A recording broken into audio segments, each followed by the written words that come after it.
guys, welcome to another exciting episode. I'll be your host. My name is Flex. I'm Cliff. My name is Bright. New week, new episode. How's your week, man? I've asked. This is the fifth time I'm asking that question. So, who are you asking? I am asking you, Flex. I have the intention of asking. My week, my week has been hectic, but I think we wrapped it up in style. Mr. and Miss ISIS. Mad crazy. No, it was sorry, I beg your pardon. Mr. and Miss Valentine, ISIS Technical College, 2026. That was fun. I think I haven't shouted like that in such a long time. Yeah, I loved it. DJ Monty, Padri. But me, I loved it. I loved the performance. You guys, I don't know whether nyinyi ndio mlikuwa tulikuwa in the same show, but tulikuwa tunaenjoy it because I enjoyed this show most, but I never like sauti yangu ijaenda. Bro, you enjoy me. But I was enjoying. Yes, I can be on my phone. Actually, I was following live and also monitoring the TikTok. Live on a battle. Look at this guy. Does it even make sense? How would you follow an event like? I was told. Angalia, bro. You are in Who told you? Who told you? So mnataka kwenda confirm? Tunataka kujua nani alikuwa. Ni director wa shule ndiye aliniambia. Director mgani bwana? Unajua hata jina director wa shule? That is not necessary. Anyway, how is it not necessary na like? Anyway, what are you talking about this week, man? I think this week let's be honest. Like guys, let's face it, man.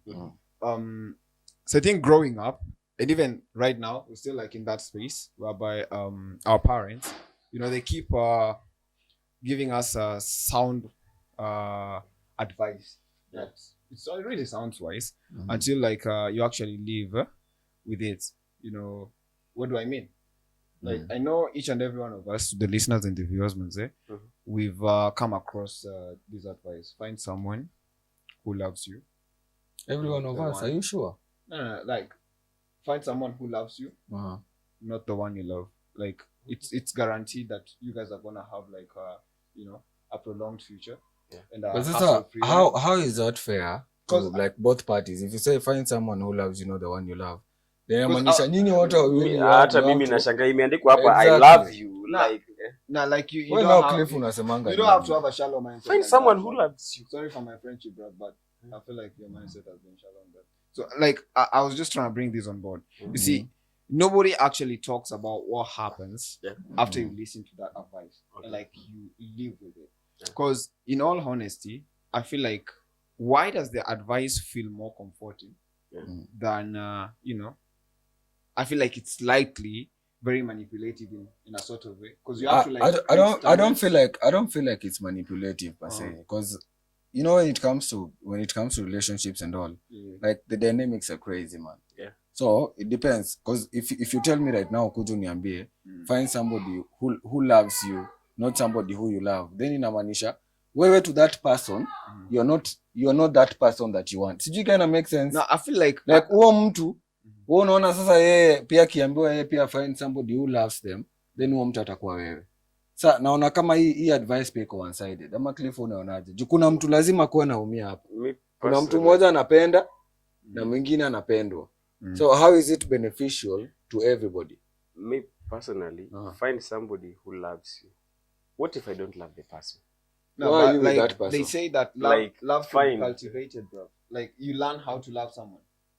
Who says that, my brother? I believe that's how love should be. You know, I know love exists in different paradigms, and I stand corrected. But I feel like we can always learn to love people. You know, it's a process, bro.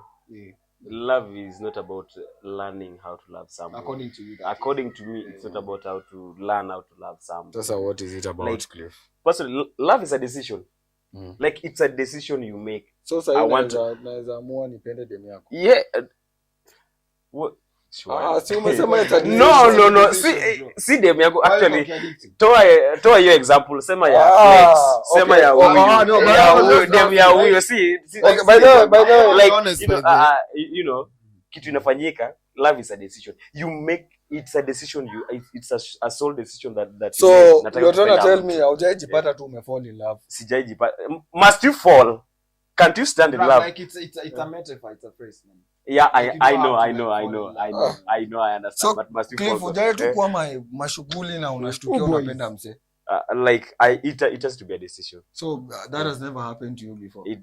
Personally, it's never You should happened. live more, my brother. You should live life. You should live life. You should live It life. happens. Sometimes, you know, you're in some situationship and then kidogo unajipata uko ile. It is not what you meant to do. Yeah. But unajipata uko pale ndani. So if you say that it's a decision, I feel like, and that is what is breaking up a lot of like relationships because you decide to love somebody.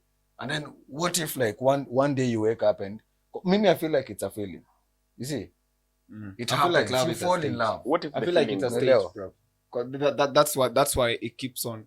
You said it's a dynamic thing, so I feel like it's a state, and that's why it keeps on changing. Like And- people and- have seasons where And I like, honestly they're just feel in like love a with each crazy other. thing is like the event we just attended. Yeah. Kuna jamaa, could you tell us that story, man? What jamaa wao man? unapenda That was stories, crazy, unapenda bro. stories za watu. Si hivyo mzee. So like, Uh-huh. I'm not gonna lie to you guys. Like I was literally I think it was at around 3 a.m. 3 a.m. thereabout. So this guy, he's having his shorty. He's Chile. He's Chile. Uh-huh. And I don't know, like some guy just pulls up and then he's like, Manze, he's trying to cut his Chile. Like, you know, trying to get her number and all of that. Oh, caught. Yeah. Sasa, like, this other guy, when you like alikuwa na udem, like he didn't have a problem with it, bro. So this Chile doesn't want to give this guy a number, her digits. But this guy is so uptight about it. So boys, manzi anambia boys, mwingine saa mwenye anajaribu kukatiana, like let's call this guy Mark. Mark, like sasa the guy who's trying to like katia manzia boys mwingine. So Mark gets so uptight and he gets so offended and like anaanza kuambia boys mwingine that you know, by the mi sina norma sijui, like I don't want manzi yako like that, like my plan is not to clat, you know, like I'm not trying to knock with her, and you know, I'm just professional and I'm trying to get to know her. But then again, if you're acting professional now, I feel like you guys are having any professional alignment, na mekata kupatia, you know, namba yake.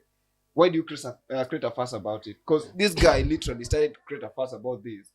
And then boys mwingine za boys manzi akozileze like, bro, we piga tu shughuli yako.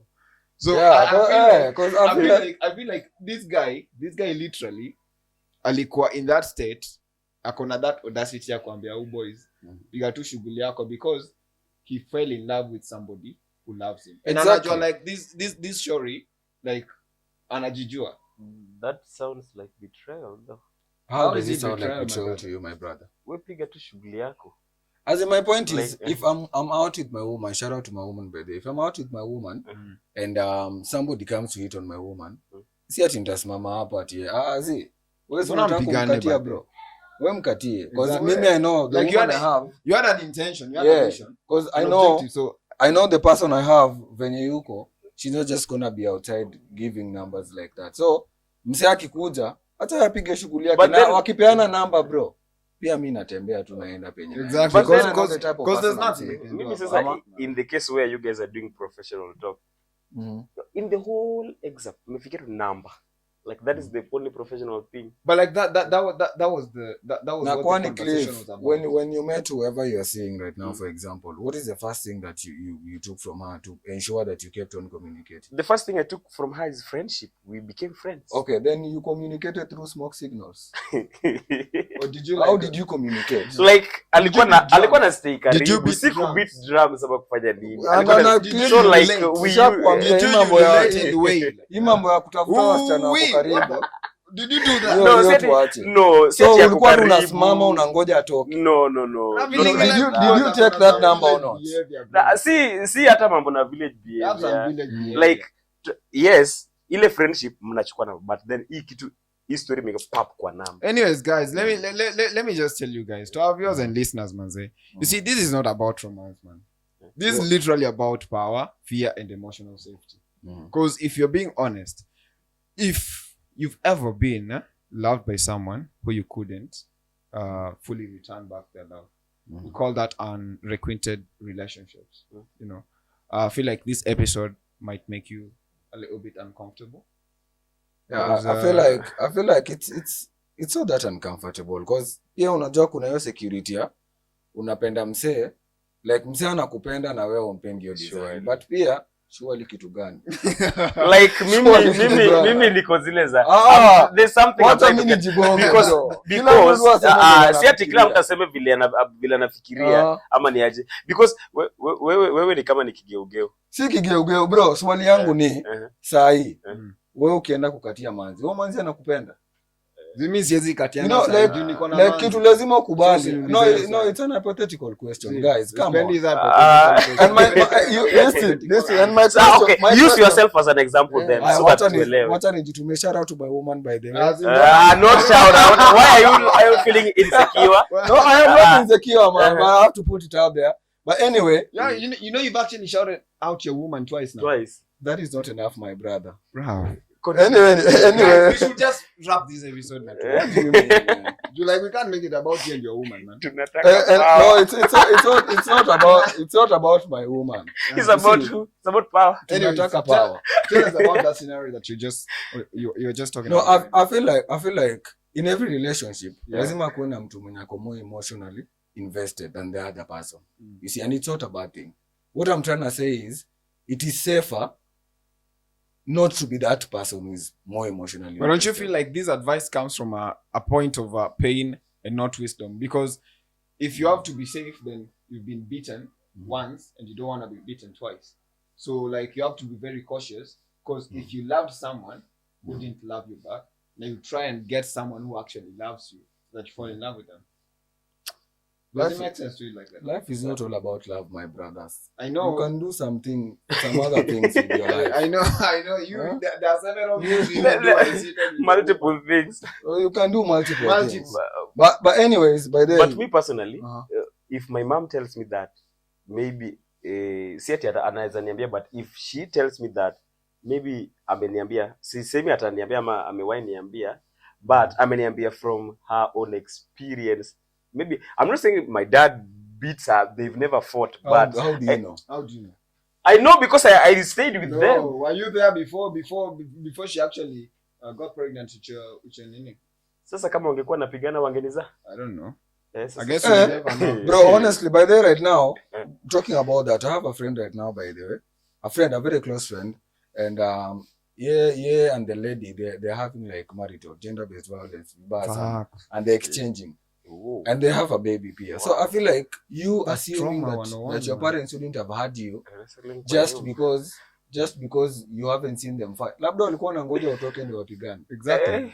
Like let me ask you another question. It's like saying, do you have siblings? Yes, I do. It's like saying ati wewe you don't have siblings because your parents don't have sex. You get my point? How did it? But you don't see them having sex, bro. No, bro. You don't see them having sex. I actually have a friend who told me that he walked in on his parents having sex at it. Hey, bro, that's crazy. I was like, nigga, like there's courtesy. You need to knock the door, man. How do you just barge into your parents' room like that? Aliwapata style gun. They don't even think about it. Sasa wewe bana ukikuja na story ukikuja na story unaleta story yote, si ndio?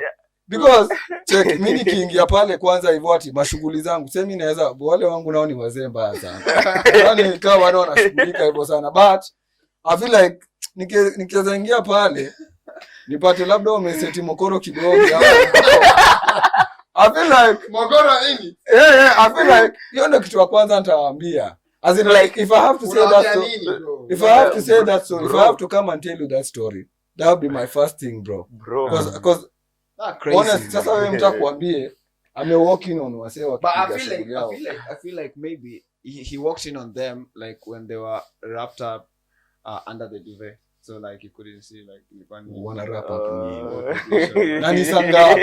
Because I actually have a friend who says that, bro. History ati you guys wanna clutch and then mnaingizadi neti ati like you're protecting yourself from mosquitoes. Like I hiyo story. Bro, kuna time nimenini hadi neti. Anatumia hadi biological. Come to the periphery of the Cliff, unajua hiyo? Mimi najua, wewe unajua.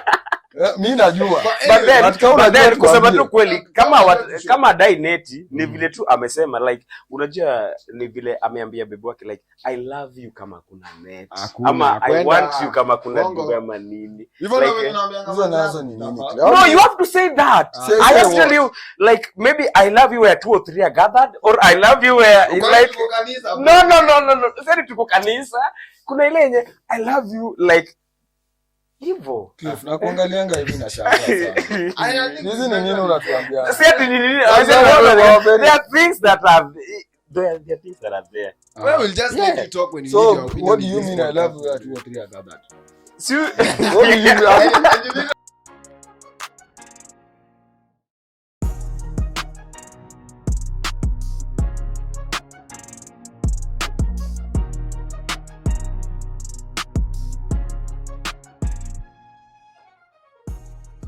Where do you think this advice is coming from? Do you think it comes from a place of trauma and desolation? I'm not going.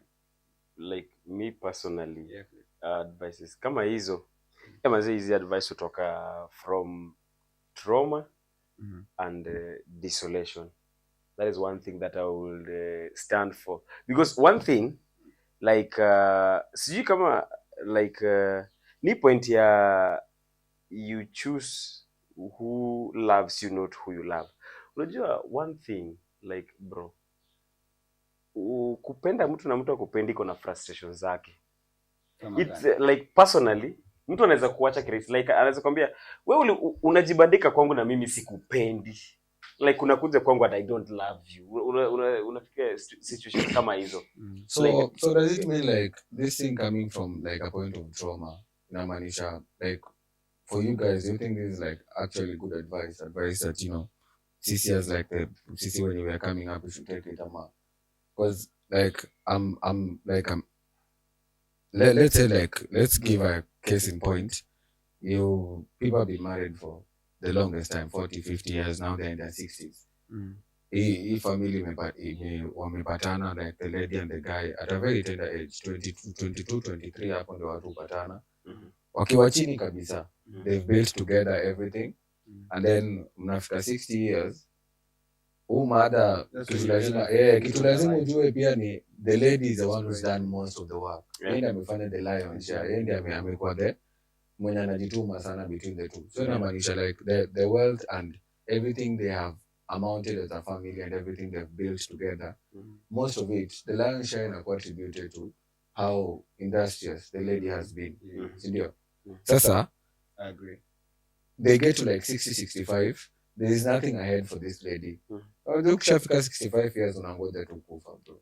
Like this one unangoja. It's true bro. Still 65. Mimi Mungu hata nifikishe 50 ni hivyo bro. I thank God for that. But anyway, my point is like you get to 60-65 and then this guy wants to live now because I feel like KPM set up businesses and all that. So from this point, how do you people try and, you know, talk about this and bring light into it? Well, for me, I feel like there's something about age that ties people down to certain actions in life, and especially when it comes to like committing to someone, because you know when you commit to someone, like you generally inherit everything about them. Yeah. So it's crazy to find people separating at the age of 60, 65. But that's just crazy. But, I know. But even if they do, Cliff, what do you think would put people in that position that we've been in a relationship for 40 years and then like in our 60s sasa ndio unaona tuachane? Ni nini unadhani inaweza ika watu kwa hiyo space? Maybe greed for wealth ndio naweza sema, because at 60 unatafuta nini at 60? Okay, if it's greed for wealth basi okay, umesema tunatafuta nini at 60? Then why are you looking for so much wealth at 60? Like it's just to keep the empire running, you know. Kitu umeje to keep the empire running. The status quo. Yeah, the status quo. But then now inafika to a level that na separate say hiyo sasa. So at 60-65 years wanna expect madam ilikuwa na wewe, this lady who's been with you all this while. She's already hit menopause by the way. Asha hit menopause yake and like time yote amekuwa na wewe akikubuild, yeye ndiye amekujenga. how do you expect life to go from there? How do you expect her to maneuver through life? Hata kama umefika 100, betrayal is betrayal. I feel Betrayal like is just I find it betrayal. I'm a join Bright on this bandwagon of hopeless romantics, but I find it very romantic when old couples like just still find that little spark in between them to like even just make out. Like, But just it's never deep, but after you know 60 they years could like unasema nini? Because like personally I think my longest relationship has been I think 5-6 years, man. Now, 6 years. That's after 1 year nilikuwa nishasema kila kitu, man. So, Like I was just you repeating literally put myself. up with the rest of that time, bro. Yo. So I feel like Did you break your heart or you broke our heart? No, guys. distance, man. Distance, Guys, man. I think there's this thing that science says that at 60 years, the woman will reach menopause, but to a man, ndio ako in the state and I feel like the body is You can strong, actually hit menopause earlier. Yeah, Yes. I know because of some health circumstances. But then now that one I'll put aside. Mtu akishafikisha 60, the woman ile I think science says that anapoteza ile the sexual appetite. But then the man bado appetite ndo actually ndo inapanda. So like when the man comes the urge comes. But then now when the man comes and I feel like hii ni utoto. Mtoto aje na appetite iko msasa. Like that is it. Okay, so my question is after 40 years of marriage, kama ulipatana 20 now you're 65. Yeah. After 40 years of marriage, you feel like it is a very good point to break up with your partner because your partner is not fulfilling you like sexually. You guys are not being intimate enough. Is that like a good reason to just betray them like that? And then how do we move forward from this betrayal? I think that is among the main reasons you're having this conversation. Because there's a lot of trauma that really bombards. Yeah, how do we move forward from that betrayal? You know, if you asked a very good question that you guys have been together for like 4 years, and then I remember watching this interview between Dr. Feneke and Mr. Jimmy Wanjigi. So Mr. Jimmy Wanjigi was like, most of the time he gets young couples in the early 20s, so they come to him for advice, and then each and every time he asks them one thing, that like, are you willing to like be with each other for that long time, whereby your partner won't be able to like the knees are already cracked, arthritis is eating in, and like they can't do the simpler things like just going to the toilet on their own or taking a bath on their own, and like you have to stay with them there. You see, now if you're breaking up with someone, I think it shouldn't even be called breaking up or separating at 60. That's like severing ties. If you're severing ties with someone at the age of 60 after plenty of years, 30, 40 years plus, in a relationship, now that's not relationship. Like that's marriage. I think it also, I just recently learned some concept that there's a difference between relationship and dating. What's the concept? Yeah, like, so it's assumed that when you propose to your girl, when you ask your girl to like be your girlfriend, then she says yes, then now you guys are dating. But if you guys just proceed into it without ever asking each other to like, the guy asking the lady to be his girlfriend, and you guys are just in a relationship, and that is what also most of the time translates into a situationship. But I feel like kwani wewe, everybody you've seen, honestly, kila mtu umedate ulikuwa unauliza can you be my girlfriend, au kuwajipata tu naita mtu babe. Hey bro, okay, I know it's kujipata. It has never happened to me. I've never experienced that kind of a thing. So like, you always propose? Yeah, I always do. Like unajikuta nasaje kuita like tunaongea na said babe. No, city like you guys are mnaongea to all of a sudden, like you guys have built some kind of connection over time, and then you just because I feel like in my younger years nikikuwa introduced into the game, mimi nilikuwa manze najipata tu niko ndani. You see? Na like si ati nimekaa chini na msee nikamuuliza ni aje would you be my girlfriend, but of course is the talking, is all that late night and all that, and then we get there and we're already there. And then for example now, me and this person, we have this and it's successful. We go for like 40-50 years. I think and then I get to 50 and then like maybe mguu yake juu pia you people don't talk about the struggles. If I'm seeing a partner, maybe partner amekuwa na ugonjwa ama amepata accident amelose mguu zake zote. Ni sawa, nafaa nikuwe na yeye. Sijakatana. Mimi I would honestly do it for my woman, you see. But then again, we just have to find out.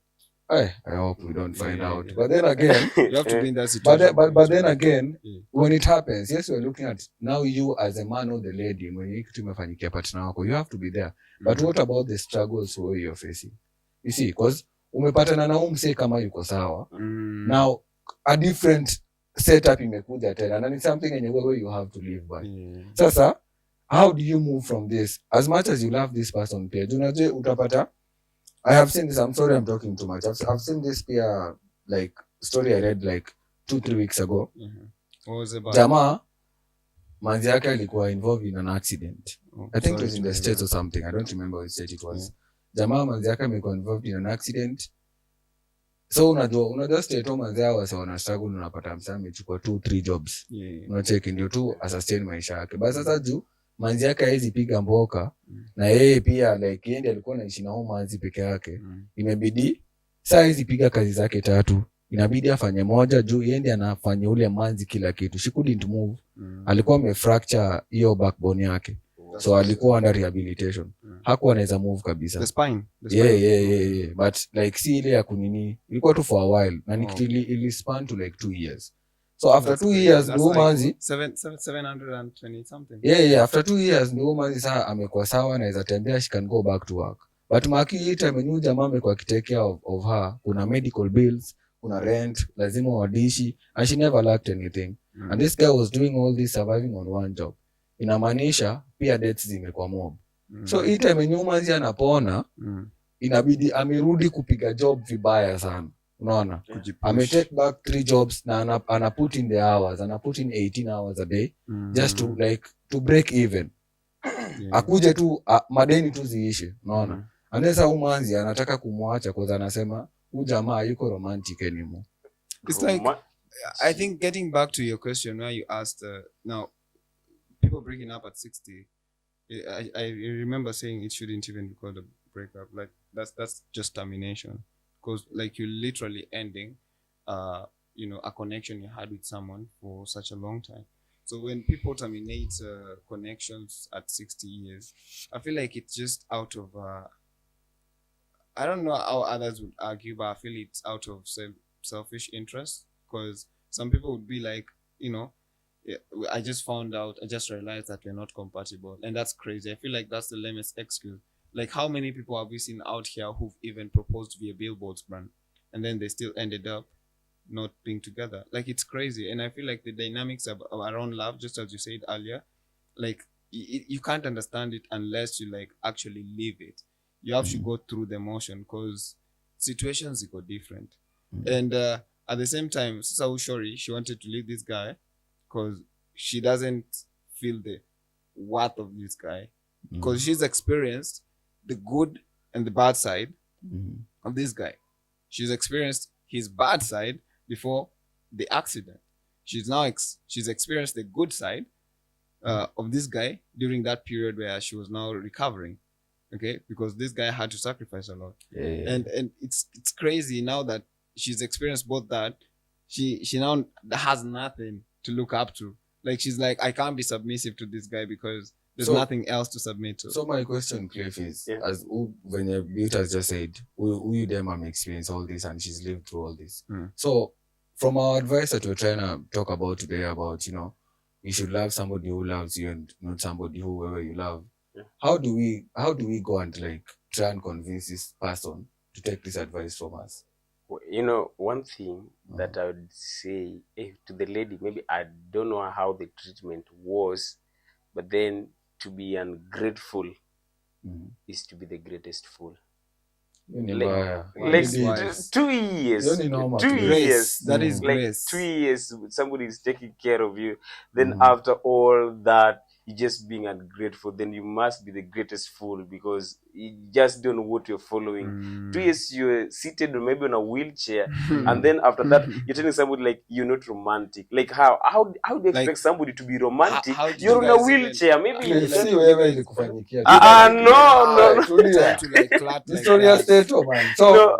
yeah, so I feel like Cliff amesema kitu ingine hapo deep Crazy, man bro. You know, saa zingine If you're unanishangaza ungrateful, but the man. greatest hiyo fool, kitu man. saa imeniingia. zingine unanishangaza Unanishangaza, but like, anyway when tunaongelelea huyu jamaa I feel like yes you're talking about this advice and like do you feel like he's traumatized though by all this? Like, I feel the like- Of course there lady, must be. like my question would be for this type of person you unapatanga wanaume wengine wako tu built sasa different unapata yeye hizi trust mzee Yeah. na hizi fanya anything Very and not just very guys aggressive. let me just say like people because like Yeah. people also do this to ladies Yeah. sasa how do we vindicate ourselves as a society sisi tunasemaje tuko sawa and how do we expect to get the best out of people who have like lived in such conditions I feel like the vindictive narrative has taken, a larger portion of how we live our lives. Because I feel like I'm offended, I'm vindicated. Like, and you see, like, I beg to like go this route. I didn't plan for this, but you see, even in the Bible, in Luke chapter 17:11, even Jesus himself said that manze, it is impossible to live without offense. hiyo ni mbaya Yeah. So Yaani if you nimefurahia. get offended, hiyo like nimefurahia you have to know that by there kuna two people. There's one person who's genuinely offended, Yeah. and kuna msemenye like ayuko genuinely offended. Yeah. So even as we traverse the whole narrative about love and all that, manze, we also have to realize that there are certain principles that we just have to live by. amen my Mtaki brother kukosea manze. amen Maybe amen haikuwa kwa sababu so ya mimi pesa swali yangu wa Cliff wa pastor ashaongea swali yangu Bless the Lord. thank you my brother Another level of So, grace. another level of grace. Yes, abundance. So swali yangu sasa kwa Cliff is like I've understood your point, Yeah. Flex. Mm. For Cliff, I'd ask you, so for this same person, if you meet this same person mwenye amefanyiwa kitu kai, whether a guy or a lady, ame come into like somebody else's life, Yeah. and then you know this person has seen the worst side that a relationship can bring, Yeah. sindio? Sasa if this person comes and they are very skeptical, ama wakufanyia the same thing walifanyiwa, do you like say mazee society imekuwa mbaya ama wewe unaweza kuwa wewe mwenye umefanyiwa hiyo kitu unaweza kuwa na position penye unasema I understand where this person is coming from. Makini wewe sasa umekosewa. You know, personally, in the first place, you cannot understand where this person is coming from because it's kind of trauma. Like it's like a wave of shock that you're not expecting. To be on a safer side, because we've seen people who run mad because of love. We've seen people who becomes aggressive, who loses trust because of love. Being that my relationship has been ruined because of a person doesn't mean that all relationships are always like this or always leads to this. And one thing that I'd say is that for a person like that, like I'd rather seek for like some counseling, some guidance, and some rehabilitation, because this is a relationship that you're investing your trust. Investing Time, trust, emotion. you are investing your trust, emotions, and everything. And all of a sudden, you're not romantic. All of a sudden, you did this. All of a sudden, you did this. Hii Well, mambo I beg to hii mambo pause. imekasirisha Cliff. I You beg know, to pose this question to both you all. Like, do you think people who are wounded should actually give advices, or like should they take time to heal? Because I came across this, and for the viewers and listeners, take this at your own precautionary measure. Use it the way you want. You see, the quote read, and I quote, if you don't heal what hurt you, you'll end up bleeding those who didn't hurt you. Like, do you feel like people who also now, like, they've been wounded, like, you know, if you hear this guy talking about his past occurrences in life and tells you that no, don't trust women, you know, like, it just personalities are different. Like, it's not that the whole gender is the same. Do you feel like you would actually be in a position to take advice from somebody who's wounded or traumatized by some particular action in a relationship, or should they heal first and then just move on. Because I believe that people don't move on. I feel like people do get over people, and for me, I get over people. I don't move on. Like when There's you a get difference in it. like when you get over someone, like you feel like it's totally that detachment. Like you don't feel anything towards them. But when you move on, like you guys could still get back in that cycle whereby you're sneaky linking and all that. Yeah. So may I get over people. But would you take advice from such kind of person? It's traumatized. Flex, one of the things that I'll say is it depends. If I'm wounded, which kind of advice am I giving to the society? Like but would you take like advice from I a wounded would, person? one thing I want to say is It's a yes or no. I want to support my yes or my no with one thing. I'll take your advice based on, are you trying to tell me what not to do to lead to such a situation? Not that you are trying to tell me what I'll put in my mentality that will also ruin my relationship. There are some people unaweza kuja nikwambia ladies are this and you put that mentality, usitrust madem, wewe kuwa na watano, wewe gongea huyu akienda aende, yani wakipita ni apite tu hivyo, like usimweke kwa roho, wewe mweke kwa akili, akiendaga ni wewe unasahau na hizo advice zako ni kali. Sasa tunaongea tunazisikia. Sasa unajua it depends how are you going to give this advice in the first place, but he'll first look at my brother, right? For me, I feel like I would give and I would take advice from a wounded person. Yeah, because I feel like being wounded and being in that position in Amanisha, you've learned from some experience. You've lived through an experience. So I feel like in a room where people are talking about being hurt, you deserve a voice. So for me, it's a simple yes, I would give and I would take. Because I feel like if I've lived through something, hata kama I was traumatized with it, even if I haven't moved on from it, najua I can talk about it. I know I can tell you these are the do's and the don'ts when it comes to this because I've actually lived it. So I feel it's fairly unfair for us to say, you know what, because wewe umefanyiwa hiki kitu umeshindwa kumove on, huwezi to advise. Simple. But Bright, do you think you will say the do's or don'ts squarely? Yeah, for real. But I have a question. As a person, like, what happens when you fall in love and you're like in love with someone who like loves you deeply more than you love them? Do you leave or do you stay? Leave naenda wapi? Na nishapendwa. So because I feel like so I you feel still like agree that you'd still fall in love with somebody who loves you first than you love them. No, I feel like as a society pia get to a position where guys, we are the hunters, we are the ones who go for the ladies. No. So most of the time inaweza kuwa tu by sheer luck, maybe womanzi but most of the time it's whoever who is interested, it's whoever who is chasing, you see. And then like Cliff said when we were starting, you grow. I think it's you who said it, we grow into love, you learn how to love somebody and all that. Because I feel like you just don't meet somebody and then ukozileza ule atanipenda. They also learn how to do that. Yes. Yeah, so I feel like when it comes to taking this advice pia, I feel like as a society wasewe nafaa wakuwe na position yenye mazewe penda tu mse, haijali kama nakupenda venye nakupenda, unless this person is doing things maybe you're seeing red flags and you don't want to be there, get out. But if you're happy and you love them and they also love you, I don't think the degree really matters like that. What about you, my brother Cliff? That's impressive actually coming from you, man. Oh wow. Like you see, I'm not used to my friend Bright spewing such kind of wisdom. Nimedhani hata unasifu Cliff. No, Cliff, Cliff is on his nini. Ameanza kuwa Bright anyway. As we wrap up. Anyway, as we wrap up, what I'd say is that in our society today, the society has always positioned men to be saying the first "I love you," of which it's become something weird when a lady says "I love you." No, but I don't think it's weird, bro. Let me say one thing. In our society today, it's something like I've had a friend mwenye dem amemkujia, like dem amemkujia mimi nayo kiukweli, when I see you, like I see my face. Bona smile, bro. Like no. There are some things I have to put them, I have to package them very well.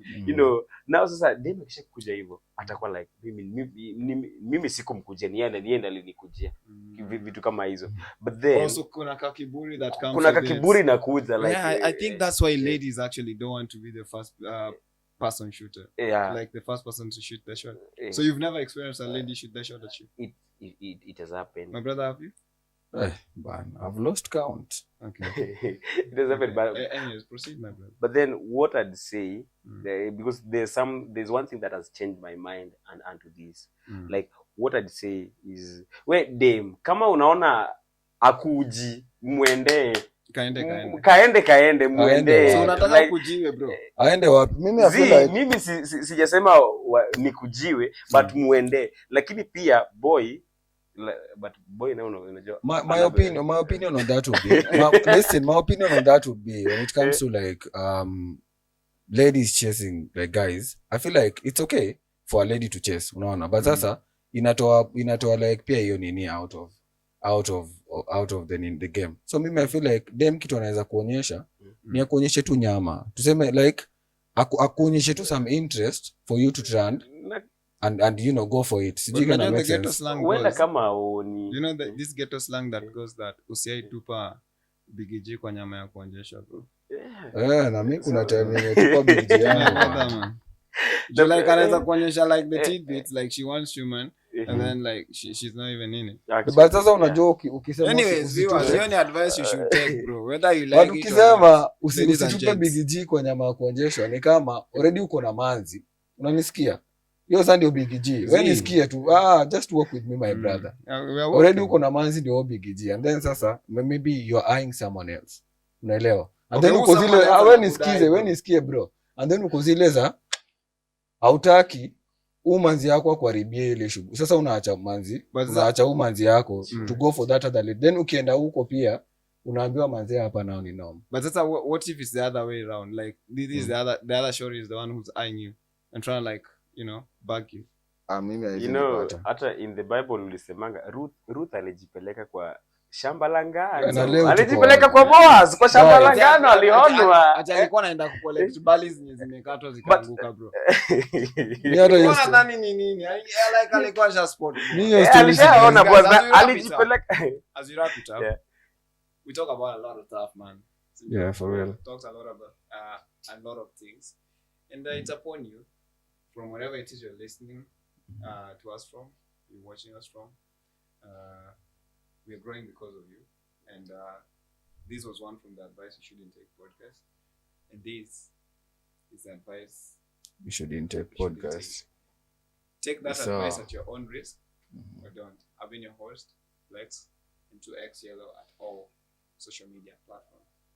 I'm Cliff. Adios. My name is White, man. Have a lovely week. Bye, show mates.